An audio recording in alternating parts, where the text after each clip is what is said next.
السلام علیکم ورحمۃ اللہ وبرکاتہ۔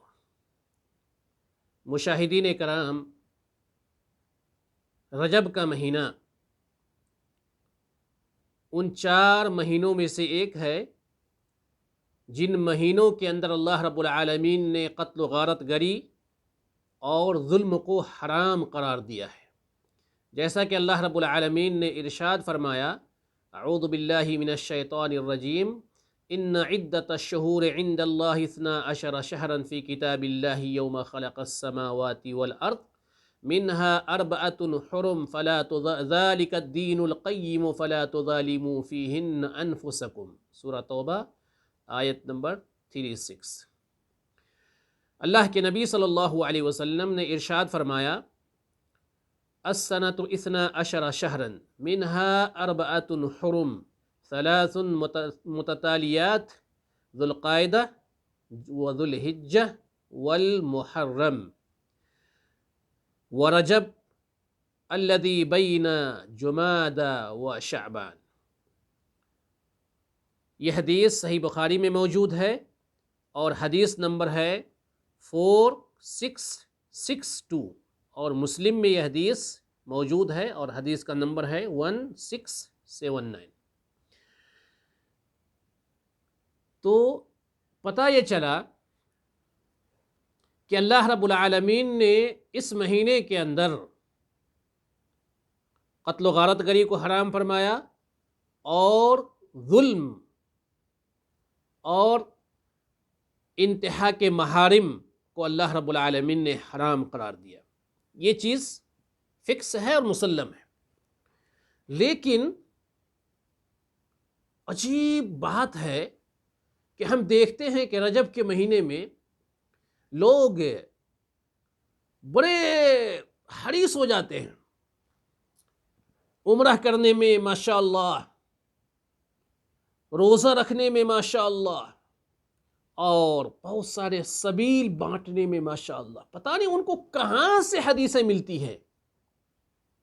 آئیں رجب کے مہینے میں کسی کی بات نہ سنیں، رجب کے مہینے میں علماء سلف کیا فرماتے ہیں ان کی بات سنیں۔ اور دوسری چیز، ایک چیز اور یاد رکھیں کہ جن احادیث پہ آپ لوگوں کا، جو لوگ ان مہینوں میں کار خیر میں سبقت کرتے ہیں، آپ ان لوگوں سے میں کہنا چاہتا ہوں کہ رجب کے مہینے میں جن احادیث پر آپ کا دار و مدار ہے تو ان احادیث کو بھی تھوڑا سا دیکھ لیں کہ محدثین نے ان احادیث کے بارے میں کیا فرمایا ہے۔ اس لیے کہ آپ اپنے عقل سے فیصلہ کریں اور عقل سے کوئی چیز لے لیں اپنی طرف سے، یہ آپ کی بات نہیں مانی جائے گی۔ اور ایک چیز اور بتاؤ کہ آپ جو یہ کام کرتے ہیں تو اس کام کے کرنے کا مقصد آپ کا بھی وہی ہے جو ہمارا ہے، اللہ کی خوشنودی۔ یقینی بات ہے، آپ اللہ کو خوش کرنے ہی کے لیے کر رہے ہیں، تو کمال کی بات ہے۔ ایک طرف آپ اللہ کو خوش کرنا چاہتے ہیں، دوسری طرف نبی کریم صلی اللہ علیہ وسلم کی حدیث کی مخالفت۔ کتنی دوری ہے دونوں میں۔ سارے علماء، جن علماء نے احادیث پر کام کیا ہے، سارے علماء اس بات پر متفق ہیں کہ رجب کے مہینے میں کوئی بھی حدیث جو فضائل رجب کے تعلق سے لوگوں نے ثابت کرنے کی کوشش کی ہے، اور بعض لوگوں نے عوام الناس میں عام کرنے کا جو بیڑا اٹھایا ہے، وہ سارے کے سارے احادیث موضوع اور من گھڑت ہیں۔ یاد رکھیں، اللہ کے نبی صلی اللہ علیہ وسلم پر کذب بیانی ہے، افتراء ہے، اور ساری کی ساری احادیث گڑھی ہوئی ہیں۔ یاد رکھیں اس چیز کو۔ آپ ایسا کام کریں، میں ایک چیز بتاؤں کہ آپ روزہ رکھتے ہیں یا پھر عمرہ کرتے ہیں، بہت سارے لوگ، اللہ کے نبی صلی اللہ علیہ وسلم کی حدیث ہے، عائشہ رضی اللہ تعالی عنہا روایت کرتی ہیں کہ اللہ کے نبی صلی اللہ علیہ وسلم نے رجب کے مہینے میں کبھی عمرہ کیا ہی نہیں۔ رجب کے مہینے میں نبی کریم صلی اللہ علیہ وسلم سے عمرہ ثابت ہی نہیں ہے۔ صحیح بخاری میں یہ حدیث موجود ہے اور اس کا نمبر ہے 1776، اور صحیح مسلم میں یہ حدیث موجود ہے جس کا نمبر ہے 1255۔ عجیب بات ہے بھائی۔ اور آئیں رجب کے فضائل کو بعض بدعتیوں نے اتنا عام کیا اور شیعوں نے اس میں اتنا غل کھلایا کہ امام ابن حجر رحمہ اللہ کو ایک کتاب لکھنی پڑی، اس کے تعلق سے ایک کتاب لکھنی پڑی، تبیین العجب بما ورد فی فضل رجب۔ اس کتاب کے اندر ابن حجر رحمہ اللہ بیان فرماتے ہیں کہ شہر رجب کے تعلق سے کوئی بھی فضیلت ثابت نہیں ہے، نہ تو اس کے روزہ رکھنے میں، نہ تو اس مہینے کے اندر عمرہ کرنے میں، نہ تو اس مہینے کے اندر قیام کرنے میں، نہ تو اس مہینے کے اندر اور کوئی بھی مخصوص عبادت کرنے میں۔ یہ کون فرما رہے ہیں؟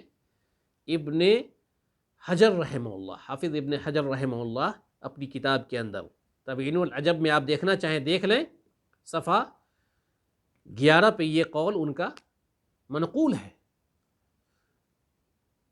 تو آئیں جن علماء کو احادیث کے تعلق سے معلومات تھی، درایت حاصل تھی، تو انہی علماء کی بات مانی جائے گی نا۔ آپ جیسے للو پنچوں کی بات مانی جائے گی جن کو حدیث کے بارے میں ذرہ برابر بھی گیان اور معلومات نہیں ہے، اور چلے حدیث کا گیان دینے، نعوذ باللہ۔ اب آئیں ایک مسئلے کے اور واضح کر دوں۔ اس مہینے کے اندر ایک نماز پڑھی جاتی ہے، اس نماز کا نام صلاۃ الرغائب ہے، اس نماز کا نام صلاۃ الرغائب ہے۔ اس کی ایک مخصوص کیفیت ہے، اس نماز کی ایک مخصوص کیفیت ہے۔ اس کیفیت کے ساتھ پہلے جمعہ، یعنی پہلے شہر رجب کا جو پہلا جمعہ ہوتا ہے، اس سے پہلے جمعرات کے دن اور جمعہ کی رات، مغرب اور عشاء کے بیچ میں یہ نماز پڑھی جاتی ہے، یہ نماز پڑھی جاتی ہے۔ اس نماز کا حدیث کے اندر کہیں بھی عطا پتہ نہیں ہے، کہیں بھی عطا پتہ نہیں ہے۔ آپ دیکھیں، کیا آپ کو تعجب نہیں ہوتا کہ جتنے چرسی، بھانگ پینے والے، شرابی، حرام خور، نالائق قسم کے لوگ آئیں اور اس رات وہ نماز پڑھ لیں، اور اس کے بعد بھی ان کا چرسی پن جاری ہے، ان کی نالائقی اس کے بعد بھی جاری ہے، اور حرام خوری ان کے بعد بھی جاری ہے، اور وہ سمجھتا ہے کہ ہم جنت میں اپنا گھر بنا لیے۔ کیا آپ کو تعجب نہیں لگتا؟ دین اتنا بھی آسان نہیں ہے جتنا آپ سمجھتے ہیں، جتنا آپ لوگوں نے دین کو سمجھ رکھا ہے اتنا بھی آسان نہیں ہے میرے دوست۔ پھر ایک دعا پڑھتے ہیں، ایک دعا وارد ہے، وہ دعا پڑھتے ہیں۔ کون سی دعا؟ کہ استغفر اللہ الذی لا الہ الا ہو لا شریک لہ واتوب الیہ۔ کہتے ہیں کہ جس نے یہ دعا 100 مرتبہ پڑھی اور جب 100ویں مرتبہ کے بعد پھر صدقہ و خیرات کیا، تو اللہ رب العالمین اس کے لیے مغفرت نازل کرتا ہے اور اس کو معاف کر دیتا ہے۔ رحمت اور مغفرت کے ساتھ اللہ رب العالمین اس کا استقبال کرتا ہے۔